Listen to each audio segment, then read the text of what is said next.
everyone, we're the Mindset Junkies and welcome to our channel. My name is Allie Pattison. And I'm Stephen Baines. So Allie and we're here because we're both passionate about basically supporting and helping people to create better lives for themselves. And this is all through adopting a more healthier mindset. It's doing so through things like new behaviors, new skills, essentially just trying to abolish some of the limitations that we may have actually thought. And basically some of the things that me and Allie have both experienced ourselves, which kind of throughout these episodes, we'll actually be going into a lot of detail around. It's basically about that ability to create an extraordinary quality of life. And it's this that has basically brought us together in the first place. And you know, I'm not here to say, and Allie's not here to say that, you know, this is easy. This is something that is an overnight thing. It most certainly isn't, right?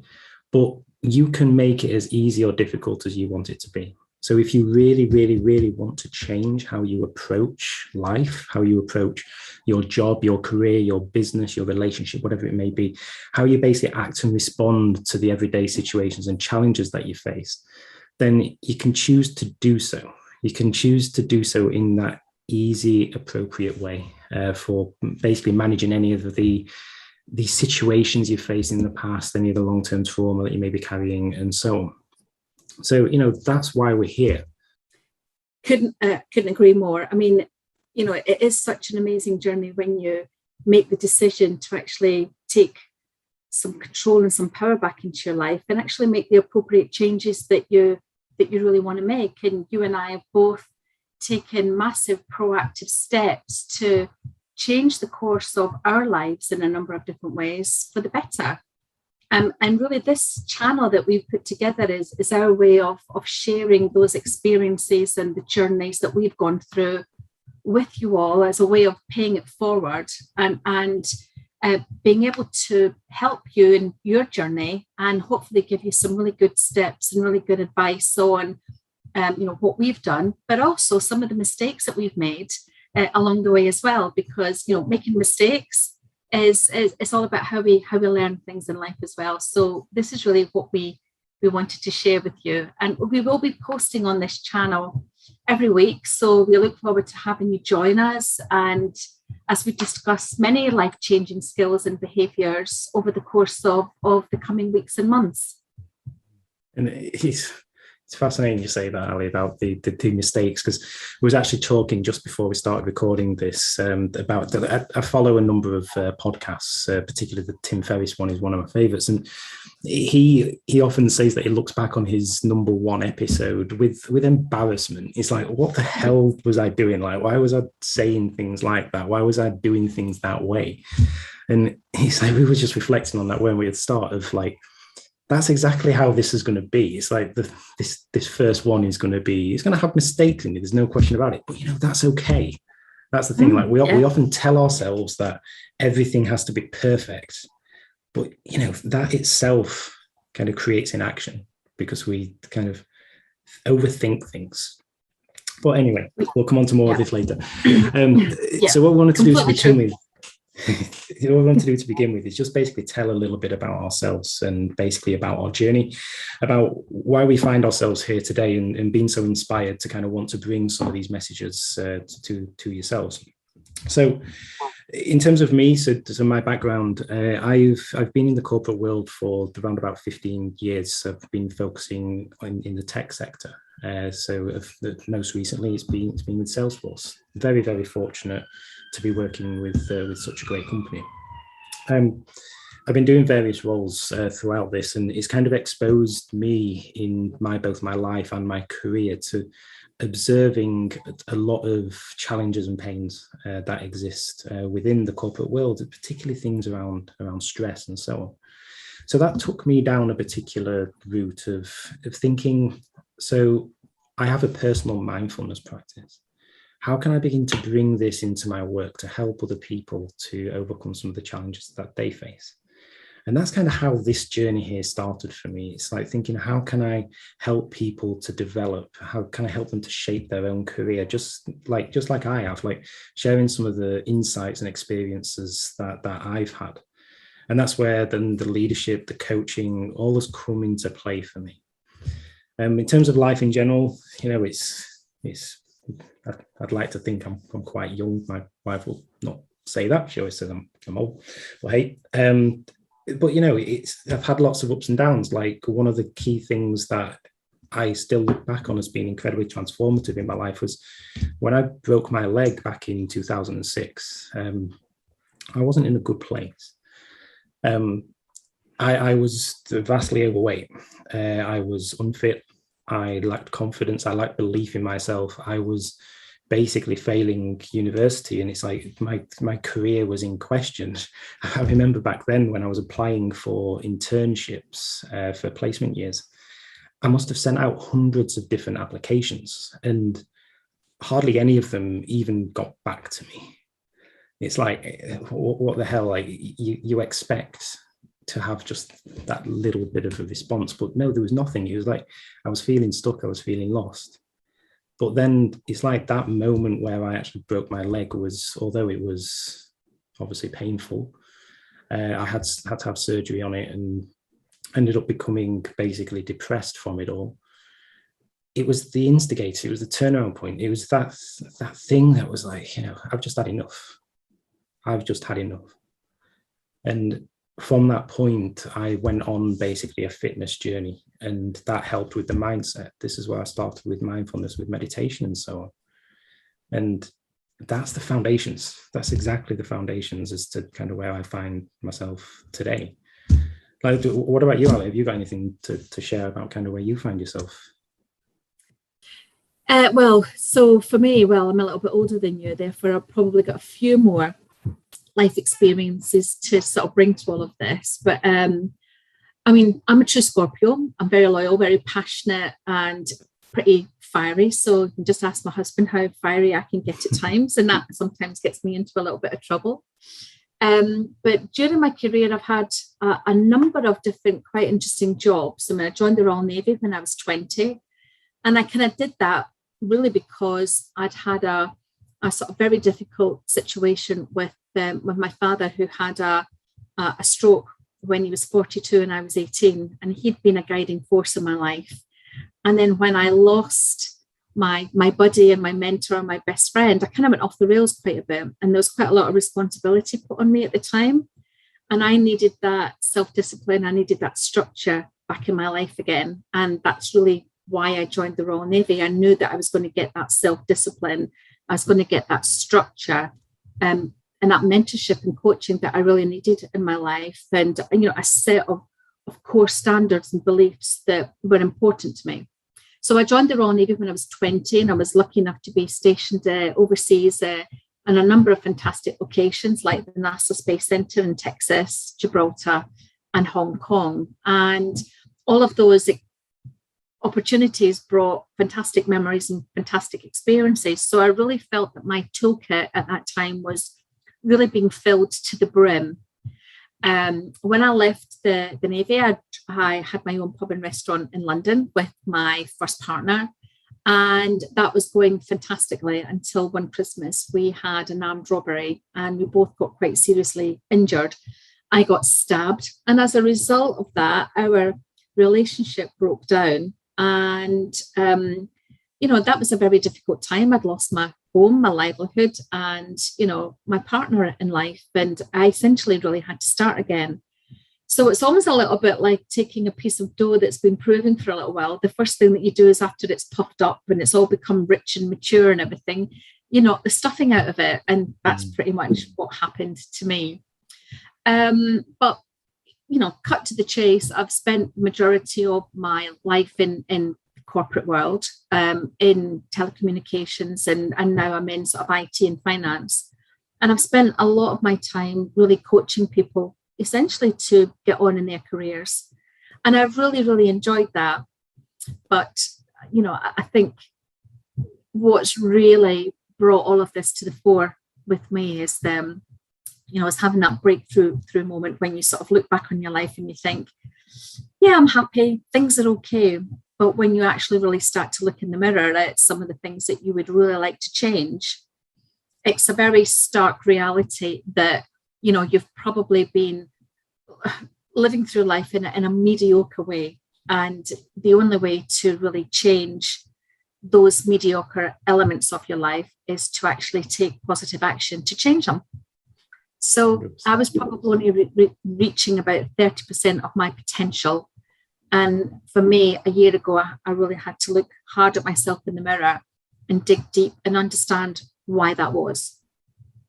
And I think that kind of brings us to the point where we cross paths, doesn't it? It does, yeah. It was the UPW, if I remember right. It was the virtual UPW. It was in March this year. Yeah. Unleash the Power Within. Incredible event. And, just to extend this a little bit, so Unleash the Power Within, it's the Tony Robbins event. Well, I'm sure we will definitely be talking more about Tony throughout these sessions. But this is one thing that personally I've committed to going to at least every year, if not one of the other events, because it's like that reset button, isn't it? Mm-hmm. Yeah. Anyway, sorry, I chose to continue, please. No, absolutely. And this is all part of the journey where you have this thing that happens in your life, and almost like it's like the spotlight is suddenly on you, and there's nothing you can do to switch it off. Something happens, and it is literally that spotlight is on you, and you're really forced to take a really good hard look at yourself. And you can either decide to walk away and shy away from it and turn the light off, or you step into the light and you think, okay, this is an opportunity. There are some things that need to change, but what are they? What are the things that need to change to really help me reach my potential? And I know we both joined the Unleash the Power Within event in March, but mine even started before then with another Tony Robbins event that kicked off in January, which was called New World, New You. And I'll be honest with you, I was absolutely terrified because, I wasn't sure what to expect. I wasn't sure what doors into my soul would I be opening up, and what monsters would I be unleashing potentially? Because sometimes that's what it's all about. You have to realize that there's going to be some tears. There's going to be some breakdowns. There's going to be some moments where you almost have to break yourself right down and build yourself back up again. And I guess this is why we decided that we specifically wanted to talk about fear and pain as part of, this initial webinar, really, just to, really address the elephant in the room, because we can all say that we want things to change. We want to get away from toxic relationships. We want to lose weight. We want to get fit. We want to be able to, be a bit more assertive in the workplace, or we want promotion. There's so many different goals that we all aspire to, but the one thing that actually stops us from it is fear. And we've both felt the fear, haven't we? 100%.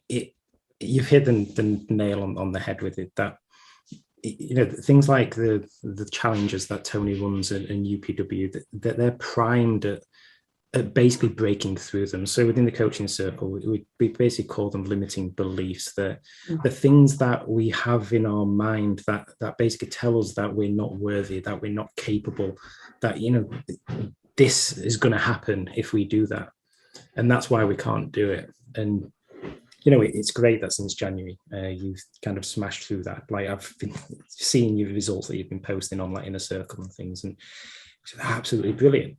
And I look back on mine, and it was like back in 2006, 2007, it was that an initial fear of things like, are people going to judge me? Like, what are people going to say? What's their opinion? And I'll come on to more of that later, because quite honestly, that's absolute bullshit.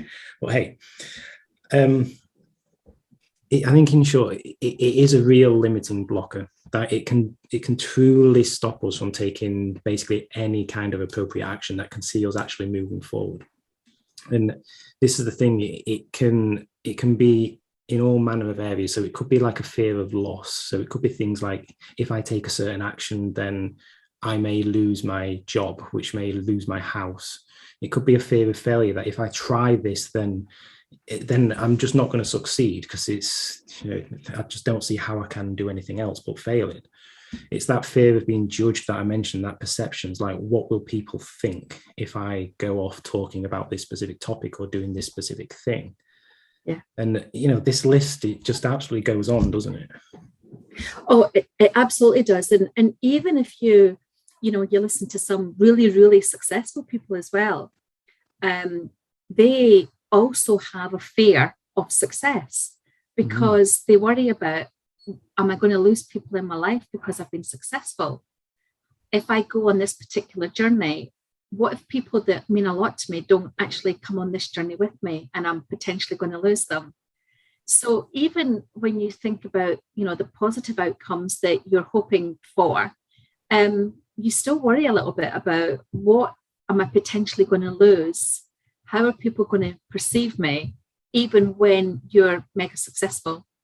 So it's one of the most crippling emotions that I think we can possibly have. And it's like going on the roller coaster. I don't really like roller coasters. I look at them and I am absolutely terrified. I can literally feel my knees knocking. But if I just push past it, go on it, and have that 3-4 minute ride on the roller coaster, I want to join the queue again and go straight back on again. So the fear of the thing itself is usually always bigger than the reality of the thing itself. And we so easily talk ourselves out of things, don't we? Because we make them out to be much scarier than they really are. Yeah, definitely. And I was looking at a little kid the other day who was learning to ride their bike. It was funny. It was just as I was doing a walk around the lake, the lake that we often walk around. And there's this kid on his bike trying to learn to ride a bike. And there's no fear, none whatsoever. They fall off, they can't do it, they can't master it, but they just don't have this fear factor in them at all. It's this absolute, laser focused drive to, I am going to learn to ride this bike, because there's a compelling reason as to why they want to do it, isn't there? Definitely is. And it's an interesting topic with the children. Like, quite a lot of things I come across in the coaching circles is that we need to be more like our inner child.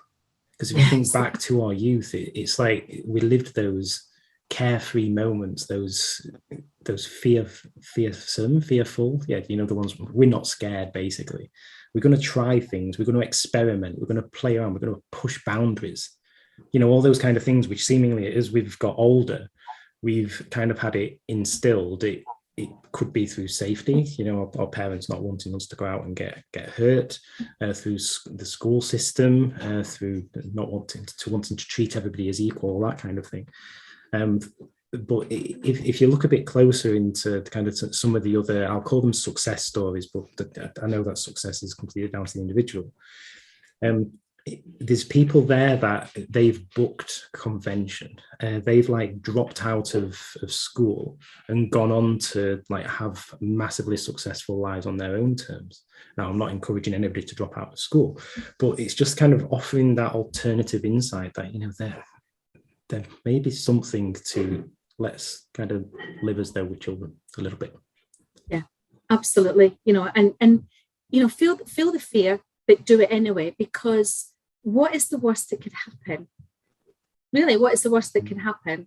And if it's being judged by other people, then really don't care about what other people think. At least you've tried to make a success of something. You may have made a mistake, but the mistakes and the life lessons that you learn as a result of that give you the opportunity to not make that mistake again. I always remember the story of, Colonel Sanders, the KFC guy. He took his recipe to, 300 and odd different places, and every time he got no. But he perfected and he learned from the mistakes all the time. Same thing with Walt Disney. He wasn't an overnight success. He had lots and lots of rejection. But at the end of the day, he learned from the mistakes, and there's this overarching need to, be successful, but believe in what it was that they were doing.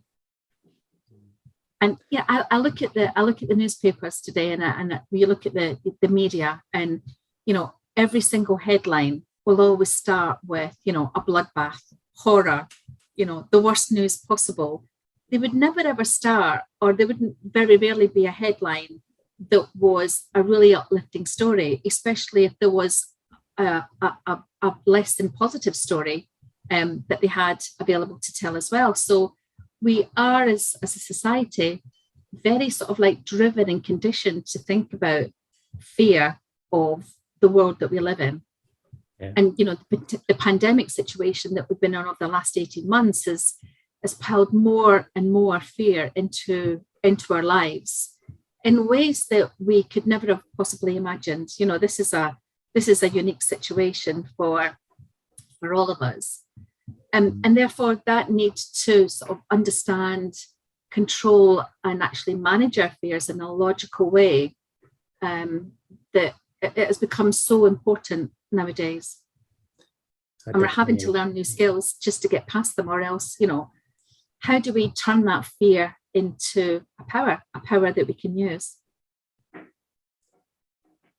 Yeah, I definitely do agree, especially with the media. It's basically thinking about what sells. So you know why they are fear mongering, and it's because that's what gets the clicks, that's what gets the sale of their newspapers, their magazines, whatever it may be. But it's at the downside of, quite honestly, potentially all of our mental well-being, because the anxiety and stress potentially kind of completely just goes through the roof. It's crazy. You're quite right. I mean, my husband always goes on about the fact that I'm really into crime. I really enjoy, you know, listening to crime podcasts, only because I'm really interested in the human psychology of what makes people do things like that, whether it's been, you know, premeditated, or whether it's, you know, a crime of passion. I'm just really interested in, you know, how someone can, you know, behave in that particular way.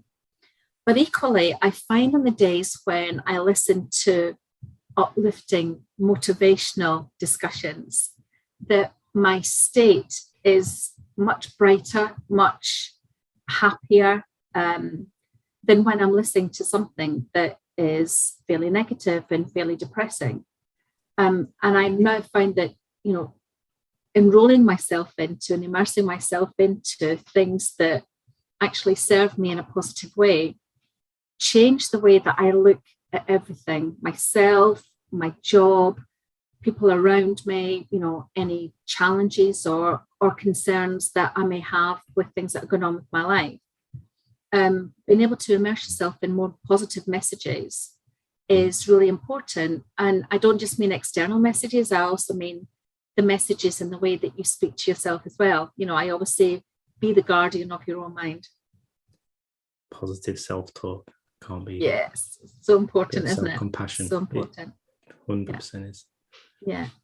So tell me a little bit about some of the things that, you know, some of the fears that you've, you know, personally had to address and overcome. Yeah. So quite honestly, like how long have we got? So, you know, one of the intentions of these sessions was to be completely open, honest, and authentic, because what we want to get across is that what you're probably experiencing right now is completely normal, and there are things that you can do to kind of get out of those. And the first one that I'm going to mention is one that I know everybody in the world experiences, and if they tell you otherwise, then they are not being truthful. And that is something that you basically call imposter syndrome. It's where basically you don't have the belief that you're worthy, that you are going to get found out, you're going to get caught, that you may be in a job that you're doing but you don't deserve to be there. And you know, with this, there was a real penny drop moment for me with this whole imposter syndrome a few years back. And it was my former boss who I really looked up to and admired. I think still to this day, probably the best leader that I've ever worked for. And he still coaches me as well. We have a great relationship. And he'd just been positioned into a new role in the company. And he came to me in a session and he was just talking about how he doubted his ability, that he's not sure why he was where he is, why he got the promotion, why he'd got the new job and all that kind of thing. And I was like, what the hell? It's like, so this guy who leads people so well, who who has basically led a multinational organization, who has led teams and teams of people, who has built up practices. He's here telling me that he's not good enough. And that's just absolute rubbish. And for me, that was a real penny drop moment, because it was that a lot of other people are going through these same thoughts, and they're all in here. They're not founded in substance, because I'd got my view of him and the way that he did things. And I remember in the months that followed, he was basically talking about some of the results. And our conversations were just on the lines of like, I knew that you'd do it. Like, we spoke about this, and you knew that you'd do it deep down. And he was like, I know.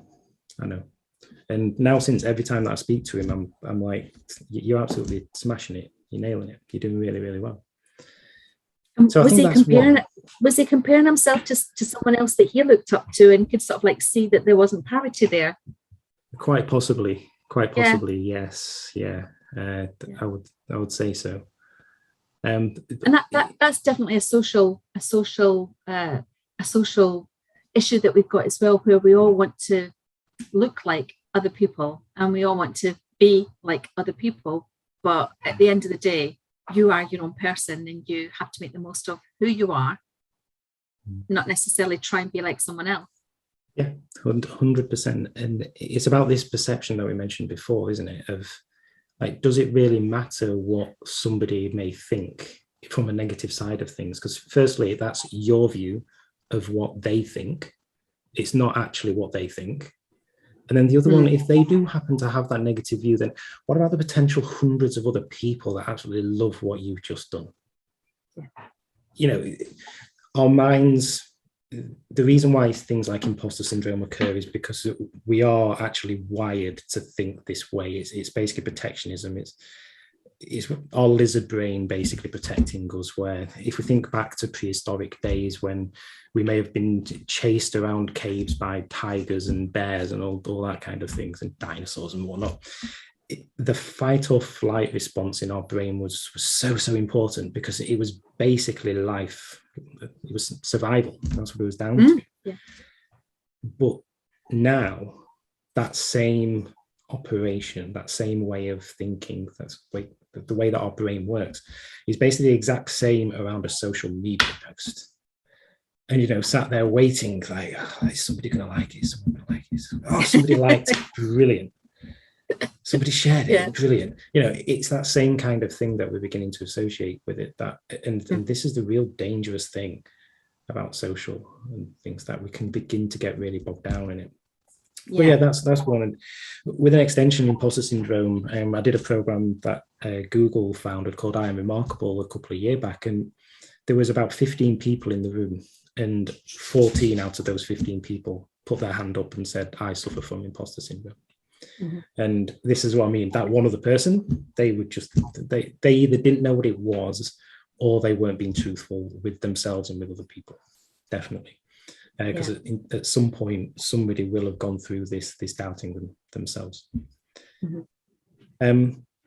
So I think others which are kind of a little more closer to home, they're things like, it's the security side of things. So the fear of that, if I take a certain action, could that result in something happening that then kind of harms potential security? Like if we think of finance, for instance, so if I were to do something, could it result in the loss of my job, which then puts my house at risk, my family at risk, and all that kind of thing? And, I think they do have substance, right? We can't just go about doing things carefree. But what we can do is take calculated risk. Mm-hmm. And it's been this that I've been working through a lot personally, about how we can look at different options and different things to do to, for instance, and this is being authentic, this has been totally kind of open and honest. Back in September last year, my role within the company I was working for was basically put up for redundancy.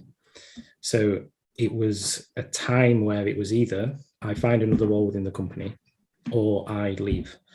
And last September, October, November, around this time last year, it was by far not the best time ever, probably, to be on the market looking for a job, because of the midst of COVID, lockdown, uncertainty around the entire world, basically the number of jobs that was available was basically at the incredible lows.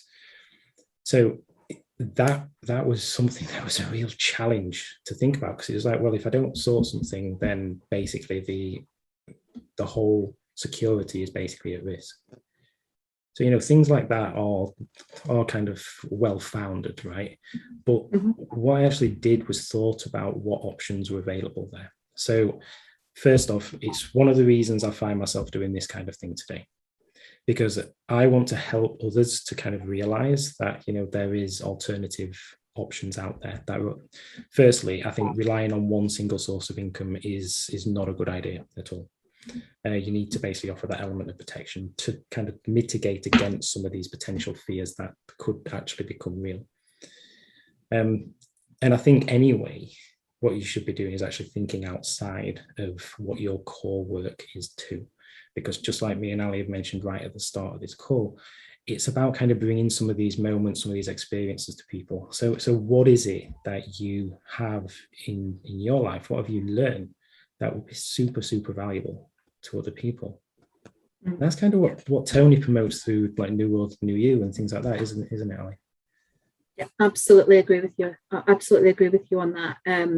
We've all got fears that, you know, some of them will probably be fairly major, but the majority of them, I think, are all solvable. You know, they really are. And it's just, how do you find a way within your own mindset to look at those fears in a different way, so that you can actually start to break through them a little bit easier. And, you know, we both, you know, are coaches. We both have coaches, because we still have things that we're doing that we feel that we just want to have that guidance and that, you know, that reassuring hand on the bottom of your spine that just, you know, is gently supporting, but at the same time helping to push you forward. And like you say, that's the purpose of these webinars, to hopefully give people a little bit of guidance and a little bit of an idea that they're not alone. You know, we all have fears. We are all afraid of pain at the end of the day. And therefore, we do not achieve what we want in life, because ultimately we're afraid of pain.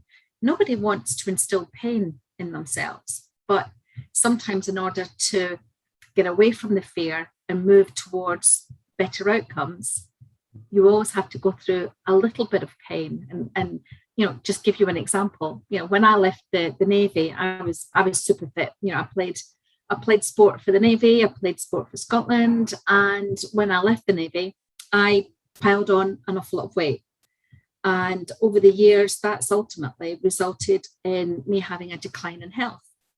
And the reason that I was never successful in losing weight, and I tried a lot, was because the pain of having to give up the things that I wanted, the pain of having to go to the gym, the pain of having to actually have more discipline in my life. You know, I still wanted to be able to go out, but it meant not drinking or not having the food that I wanted to eat. And that just felt too painful. And therefore, I've said and made excuses for myself as to why losing the weight wasn't important enough until a year ago. And then I realized that, you know, not tackling that fear and that pain early enough on had now resulted in a situation where I was given a fait accompli, really. And the outcome that I wanted was more overwhelming than the fear and the pain that I had essentially been put myself through for the last 30 years.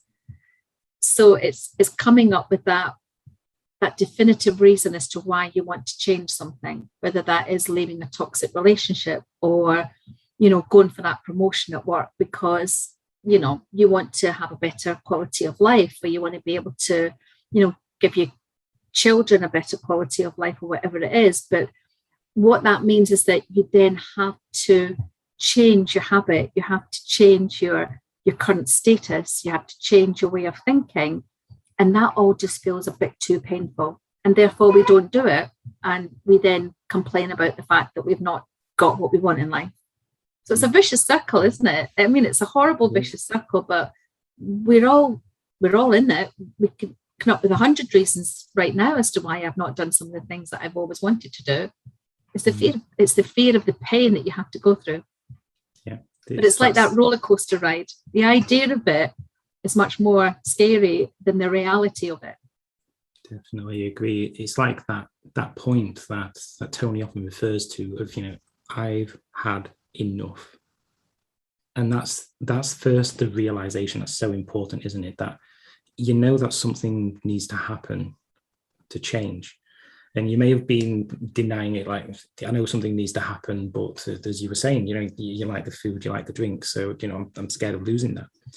But then when it comes to the point of, that's it, I just can't take this any longer, that's the biggest driver, the biggest motivation, and it's what's needed to instigate the change. Yeah, absolutely. It's been able to visualize what this new journey, the new habits that you have to form, this temporary pain, because it is a temporary pain, because once you actually start to change your habits and you start to change your way of thinking about this fearful situation, and you start to have small successes, the pain diminishes, doesn't it? You actually start to see that you're on this trajectory to, the goals and the visions and the outcomes that you want to have. Yeah. So it's a temporary thing. It's that 2-3 minutes on the roller coaster where, you're upside down and you're thinking, I'm going to fall out, but you don't, you get around there, and the fact that you did it is a major feeling to say, I was scared of this and I've done it, and it lasted 2-3 minutes and it was fantastic and I want to go back on it again.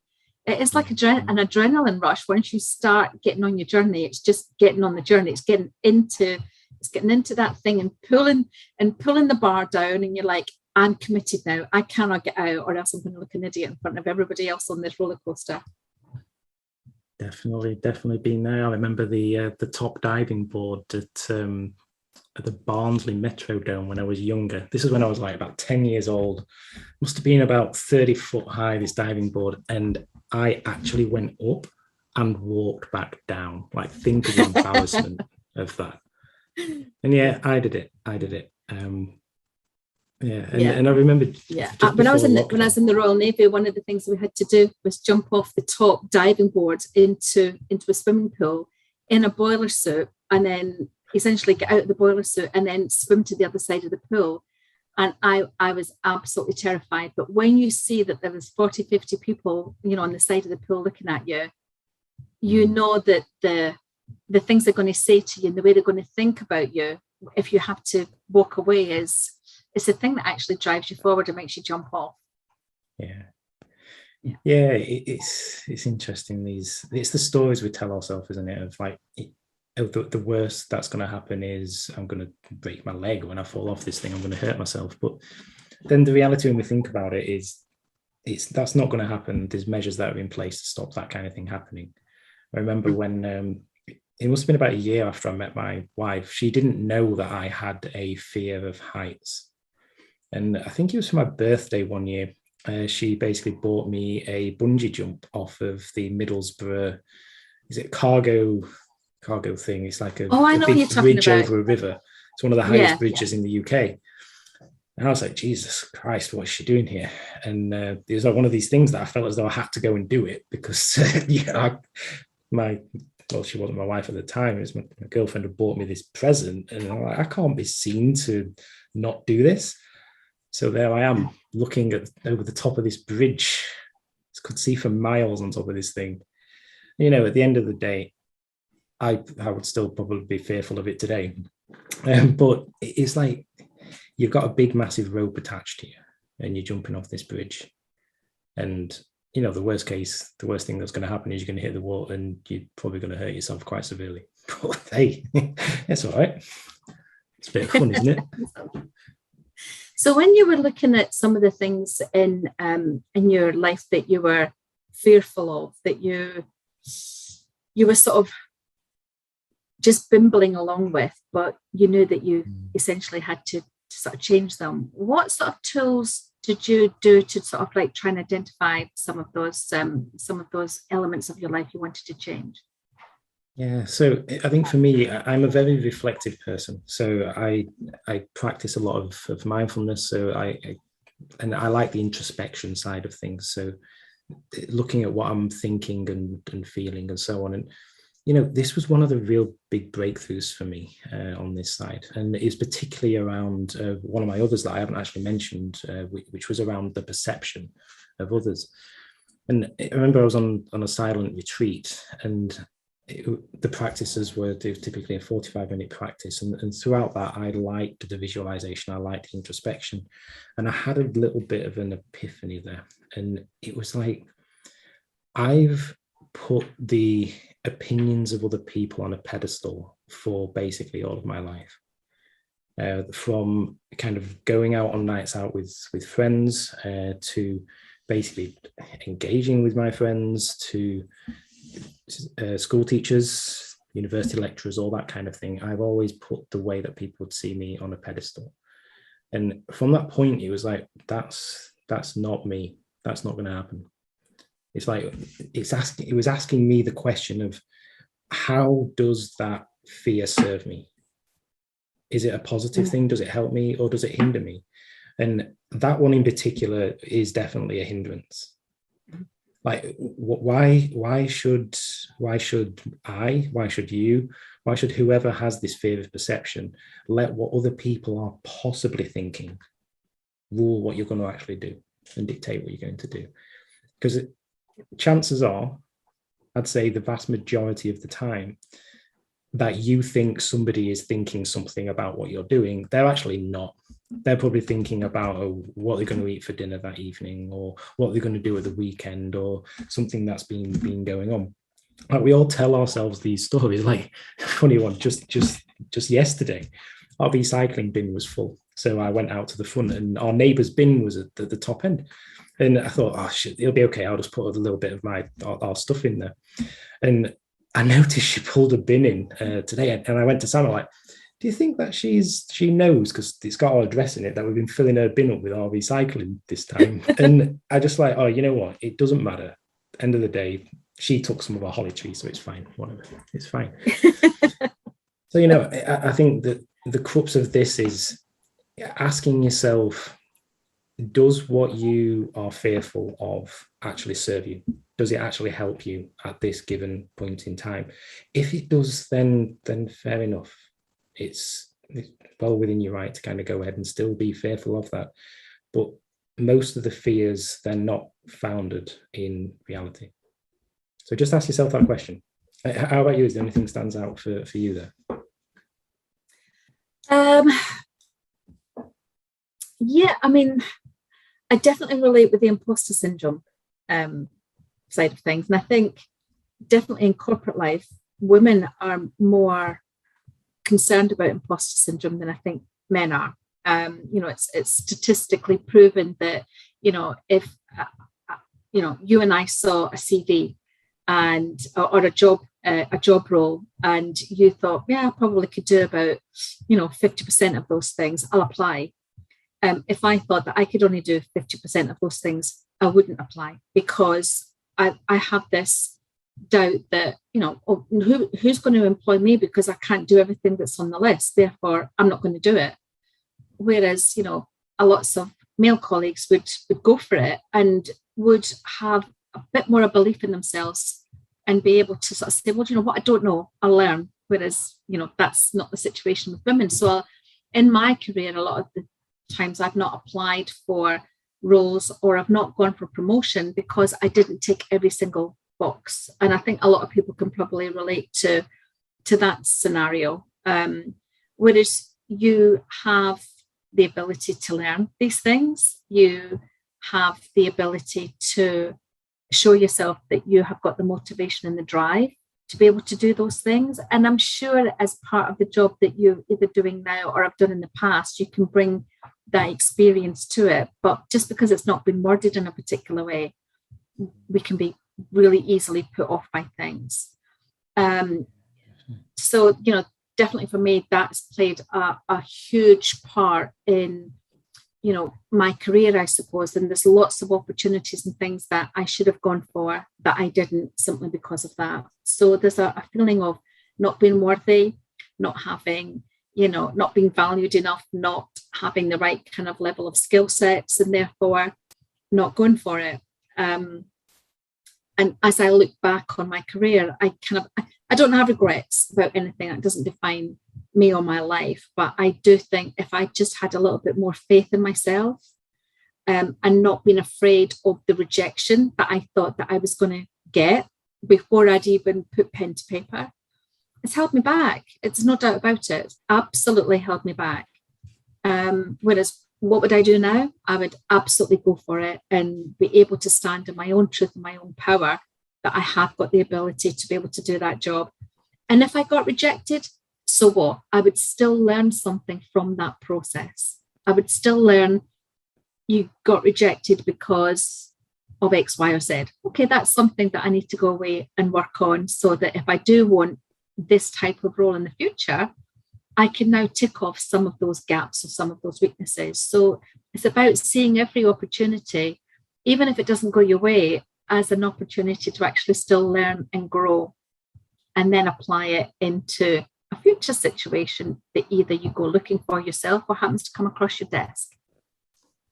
No, yeah, I like that you've adopted that mindset, and you're saying that about imposter syndrome that kind of resonated with me about the I Am Remarkable program that I mentioned before.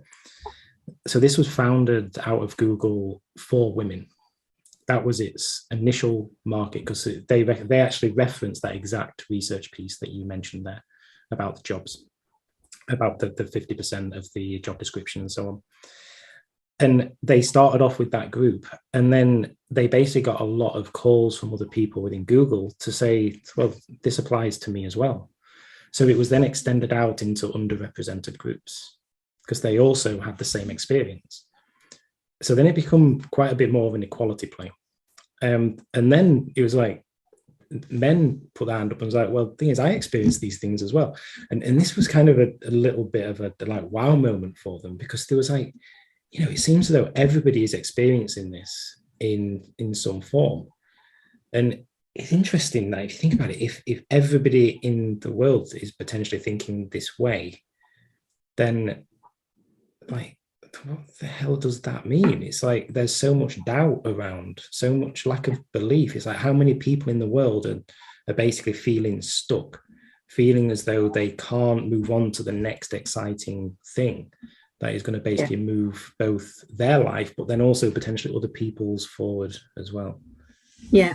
Yeah, I'm old enough to remember vinyl records, and I don't know if you are, but what you would often get is that you put the needle on the record and it would stick, and the only way to actually unstick it was either to lift the needle off or to just nudge it ever so slightly, and it would move on, and the song would continue to play. And it's almost like that's what we all need. We just need that little nudge that just moves the whole thing on a little bit.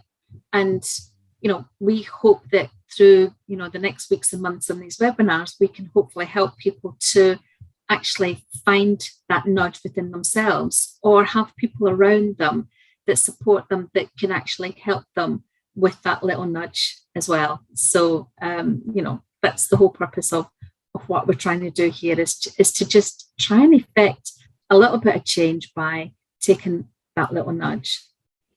But one of the things that I think we both learned when we did our Tony Robbins Unleash the Power Within is, where do you start? We all know that we've got, these fear factors in lots of elements of our life, but how do you then get a pictorial representation of that kind of then starts to help you come up with a plan?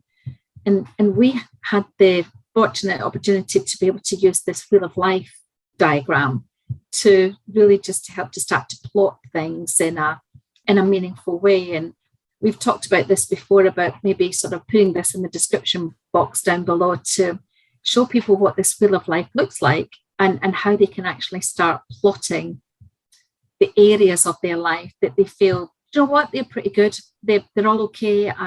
I really don't have any problems with them, and therefore, that's not going to be a priority. But, here are some other elements of my life where I'm feeling really stuck. I can't seem to nudge myself forward. I am holding myself back, or I'm allowing other people to hold me back. And those were some of the areas that we felt that we personally wanted to prioritize in our own lives and understand what are our blockers, where are our fears, where is our pain, and then create an action plan from there. I think it's a fantastic starting point. The Wheel of Life, yeah, it's a brilliant tool. So yeah, we'll share links to resources like that, and another one that we'll throw in there. So through the event, we did a lot of journaling. It was a lot of reflection, and this isn't like a typical kind of journaling exercise that you may have done, like keeping a diary as a child and all that kind of thing. We're not talking about that. We're talking about really kind of tuning into what your subconscious is telling you. And it's then potentially taking those areas from the Wheel of Life and writing out a response to a specific question, which we can give you the prompt, and then not stopping writing, continuously writing for a period of time. It may be 3 minutes, it may be 5 minutes, whatever works for you. And the key with this is that what we often do is when we're talking, when we're writing, then we may hit a blocker and go, okay, yeah, I'm going to think. And that's not really tuning into what we're really thinking or what we're really feeling.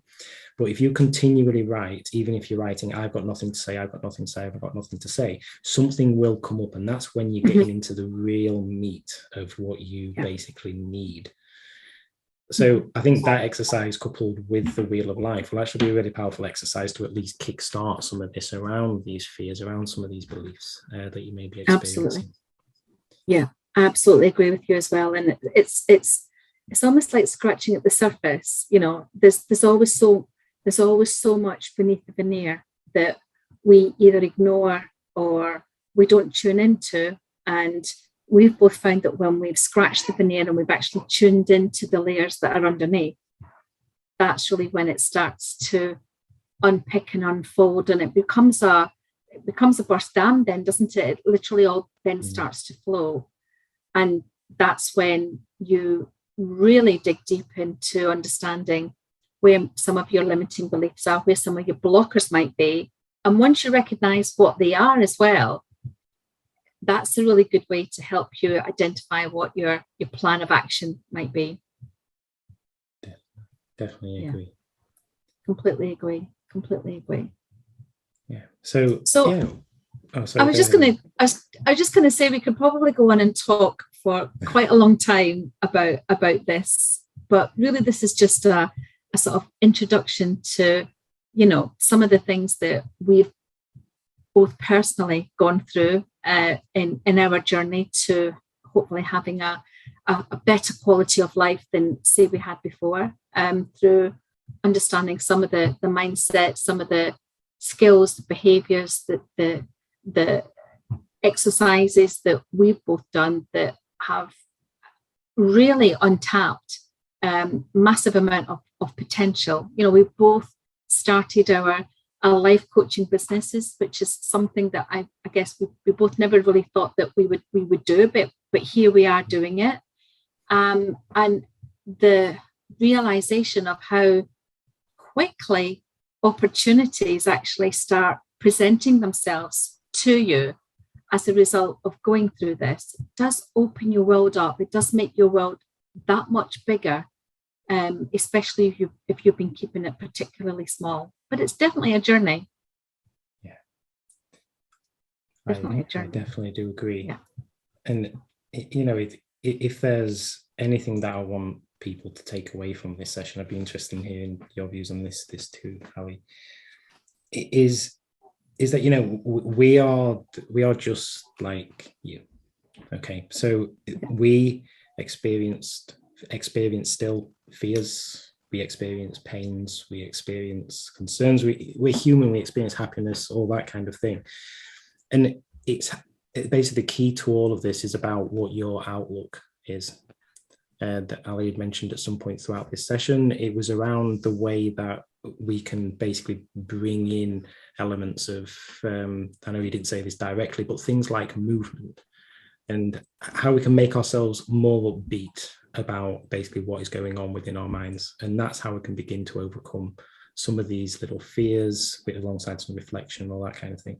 So yeah, if there's something that I want people to take away, it's that, you know, we're nothing special sat here basically saying all of this stuff. It's like we just want to share our experiences because we've been through some of the things that I'm sure that you are feeling at this moment in time.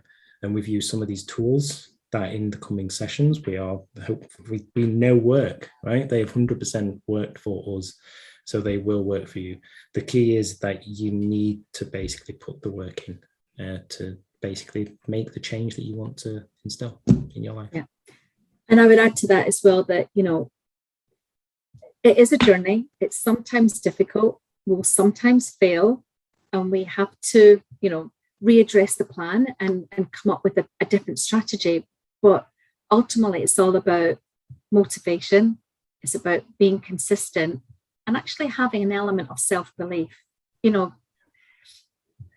know, so many successful people that perhaps we look up to in the media, whatever, have all had knockbacks. They've all had, the trajectory go off completely, not gone to plan. They've been told no. You've been told you're never going to make a go of this. But they've had this self-belief that the goal and the vision that they've got for themselves is actually within their own power and their own ability to actually manifest.